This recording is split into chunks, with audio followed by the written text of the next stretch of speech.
오늘 주신 하나님의 말씀은 사도행전 21절로 23절까지 말씀을 봉독하겠습니다. 사도행전 13장 21절로 23절 말씀, 신약성경 210페이지. 제가 대신하여 말씀 봉독합니다. 그 후에 선지자 사무엘 때까지 사사들을 주셨더니 그 후에 그들이 왕을 구하거늘 하나님이 베냐민 지파 사람 기스의 아들 사울을 40년간 주셨다가 패하시고 다윗을 왕으로 세우시고 증언하여 이르시되 내가 이새 아들 다윗을 만나니 내 마음에 맞는 사람이라 내 뜻을 다 이루리라 하시더니 하나님이 약속하신 대로 이 사람의 후손에서 이스라엘을 위하여 구주로 세우셨으니 곧 예수라. 아멘. 오늘 하나님께 칭찬받고 축복받은 사람들이라고 하는 제목으로 함께 말씀을 나누면서 우리 좋은교회 성도 여러분들도 하나님께 칭찬받고 더불어 또 축복의 주인공이 되는 은혜가 있기를 간절히 소원합니다. 얼마 전에 책상을 정리하다가 어떤 문서들 틈에 성탄 카드 한 장을 발견했습니다. 카드에 기록된 날짜를 보니까 2009년 12월 13일 날 기록하셨고 그 후에 저에게 보내진 카드였습니다. 카드를 제가 갖고 왔는데 보이실지는 모르겠지만 카드에 그냥 빼곡한 글씨가 적혀져 있었죠. 그리고 이 글을 읽는 가운데 저도 모르게 눈물이 주르륵 흘러내렸습니다. 이미 고인이 되셨지만 제 삶을 이야기할 때 빼놓을 수 없는 분, 그리고 너무나도 많은 사랑을 주셨고 고인이 떠나시기까지 약 한 30년 가까운 세월을 제가 어디에 있으나 어떤 곳에 있으나 늘 기도해 주셨고 많은 사랑을 또 용기를 주셨던 그런 분이었습니다. 아마 여러분 각자에게도 삶을 돌아볼 때 반드시 기억나는 분들이 몇 분씩 계시리라 믿습니다. 또한 그러한 분들로부터 영향력도 받았을 것이라고 생각이 됩니다. 아마 저에게도 그렇고 여러분에게도 그렇고 하나님께서 허락하신 귀한 만남, 그리고 하나님께서 허락하신 귀한 존재들이라고 생각이 됩니다. 하나님께서도 당신의 역사를 이끄심에 있어서 우리들에게 본이 되고 선한 영향력과 증인이 되는 신앙의 선배들을 많이 세우셨습니다. 또한 그들을 성경을 통해 우리에게 가르쳐 주시고 세월이 지나도 그들을 통해서 신앙적 삶이 무엇인지를, 또 하나님의 뜻이 무엇인지를 전해주고 계십니다. 그런 많은 사람들 중에 본문에는 대표적 인물로 다윗이라는 사람을 기록하고 있습니다. 다윗이라는 사람은 여러분 너무나도 잘 아시는 사람이죠. 다윗은 이스라엘 백성들에게 있어서 모세와 더불어 가장 위대한 인물 중에 한 사람이었습니다. 예수께서 종료주일에 예루살렘 성에 나귀 타고 입성하실 때 사람들이 이렇게 외쳤습니다. 호산나 다윗의 자손이여.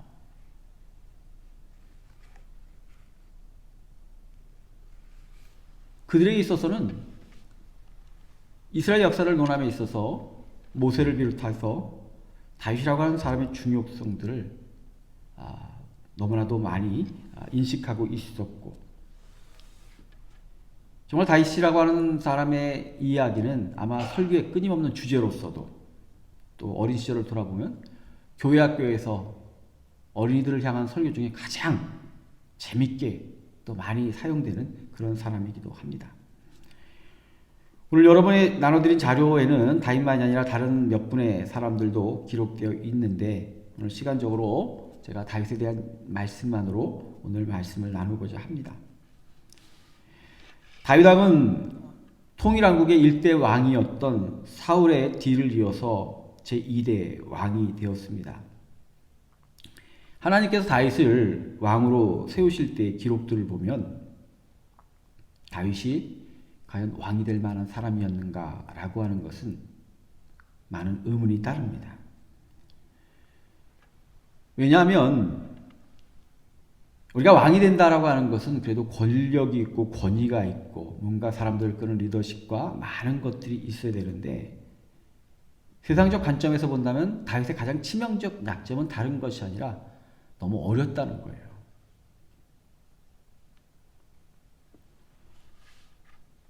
우리가 다윗이 사무엘을 통해서 왕으로 세워지는 그런 과정들 속에서 보면 다윗에게는 위로 7명의 형제가 있었다고 합니다.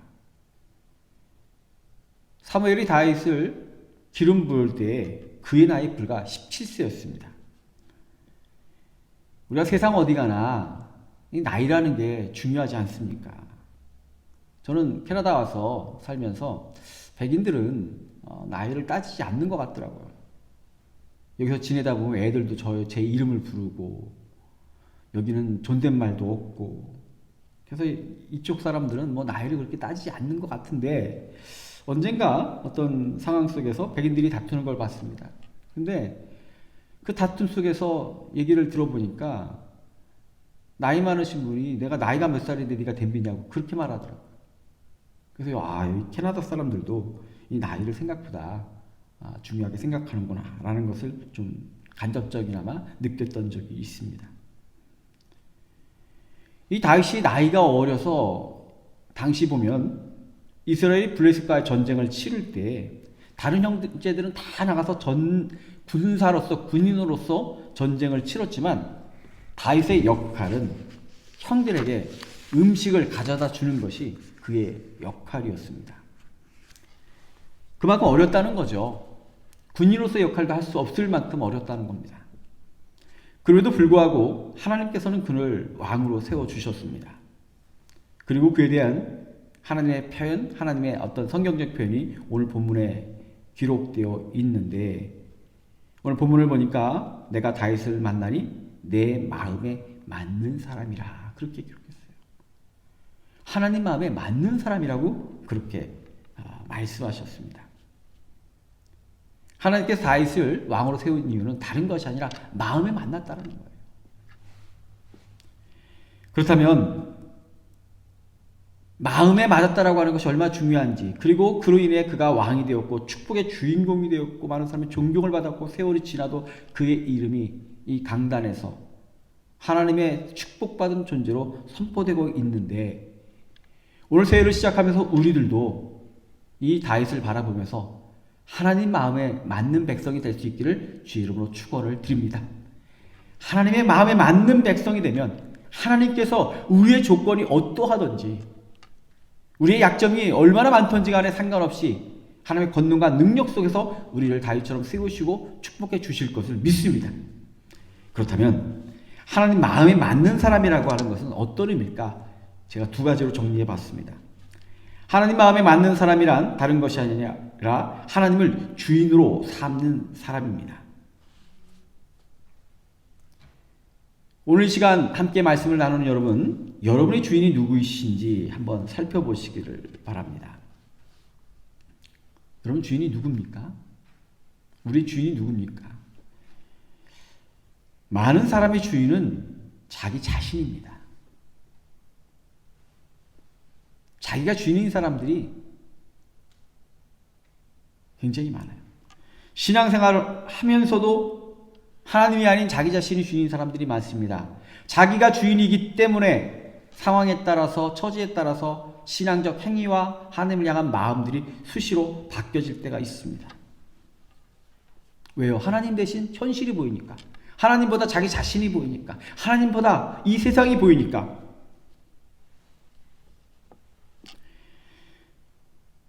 어떤 사람의 주인은 돈입니다. 맘모니즘. 뭐 더 이상 설명할 필요가 없을 만큼 돈을 주인으로 삼고 사는 사람들이 굉장히 많습니다. 어떤 사람의 주인은 명예나 권력 등 세상의 많은 것들을 주인으로 삼고 살아갑니다. 심지어 어떤 사람들은 명품이 자기 주인이죠. 하나님이 아닌 다른 것들을 주인으로 삼고 사는 순간 하나님 마음에 합당할 수가 없습니다. 하나님 마음에 맞을 수가 없는 거예요. 성경에도 기록되어 있지만 하나님은 때로요 질투하시는 분이시더라고요. 내가 하나님보다 더 사랑하는 것이 있으면 하나님께서는 가끔 정면 돌파를 해요. 가장 사랑하는 것들, 가장 믿는 것들을 하나님께서 격파하실 때가 있어요. 하나님은 당신의 피조물인 인간이 하나님을 주인으로 인정하기를 원하십니다. 하나님은 우리가 당신을 아버지로 부르기를 원하시고 우리의 주로 부르기를 원하시고 삶의 순간마다 하나님을 앞세우기를 간절히 원하고 계세요. 한 해가 시작되는 이 올해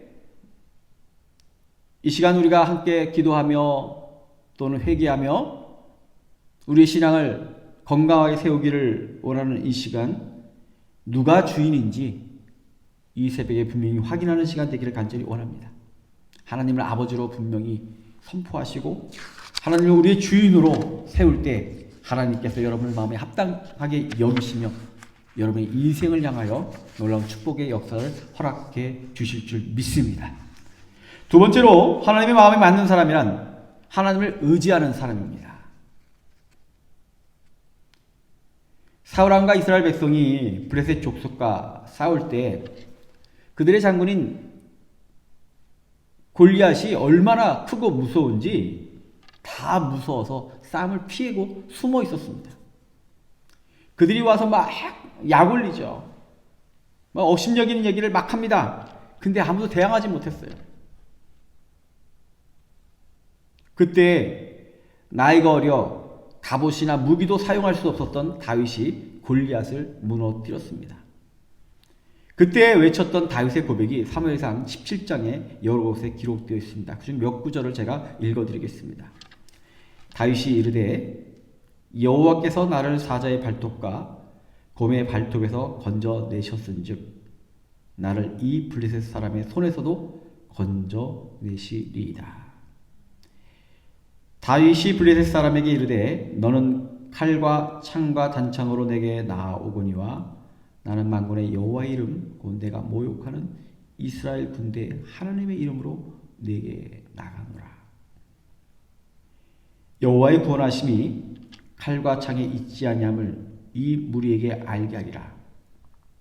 전쟁은 여호와께 속한 것인즉 그가 너희를 우리 손에 넘기시리라. 아멘. 골리앗을 상대하는데 갑옷도 입을 수 없었고 무기도 사용할 수 없었던 다윗의 가장 강력한 무기는 하나님이셨습니다. 하나님의 이름으로 나갔습니다. 하나님을 붙들고 나갔습니다. 하나님과 함께 나갔습니다. 하나님께서 싸우실 것을 알았습니다. 칼보다 창보다 더 강력한 무기는 다른 것이 아니라 하나님께 있었고 전쟁의 결과는 그 싸움의 결과는 하나님께 속했다라고 하는 분명한 믿음, 주를 의지하는 마음으로 나아가 작은 물맷돌 하나로 골리앗을 무너뜨리고 이스라엘 승리를 허락받습니다. 하나님 마음에 합당한 사람은 어떤 사람이냐? 하나님을 의지할 줄 아는 사람입니다. 하나님을 의지할 줄 아는 사람은 다른 것이 없어요. 삶의 모든 순간마다 기도로 그 인생을 시작합니다. 왜요? 하나님 아버지로 모시고 하나님 의지하기에 그 나의 연약함을 알기에 기도함으로 하나님의 능력 가운데 거하기를 소원하는 거죠. 새해를 시작하면서 제가 특별 새벽기도를 열었습니다. 각자의 기도도 있지만 우리가 이 시간 마음을 모아서 더불어 함께 기도합니다. 왜? 좋은 교회 성도는 하나님을 아버지로 모시고 하나님을 의지하기를 원하기 때문인 거죠. 저도 그렇고 여러분들도 그렇고 하나님을 믿을 뿐만 아니라 하나님을 의지하는 백성 되기를 원합니다. 하나님을 의지하면 하나님께서 도와주십니다. 하나님을 의지하면 당신의 권능으로 우리를 지켜주시고 세워주시고 때로는 형통케 하시고 문제를 해결해 주십니다. 이 시간 우리 사랑하는 좋은 교회 성도 여러분들 새해를 시작하는데 2021년도를 보내며 2020년도를 보내며 2021년도를 보낼 때 사실 금년도 어떤 일들이 벌어질지 우리 일생에 겪어보지 못한 일들을 겪고 있는 이때에 주님을 의지해서 주께서 보호하시고 지키시고 형통케 하시고 정말 축복받는 주의 백성이 되기를 간절히 원합니다. 주님을 의지하면 반드시 도와주십니다. 예, 기도하겠습니다.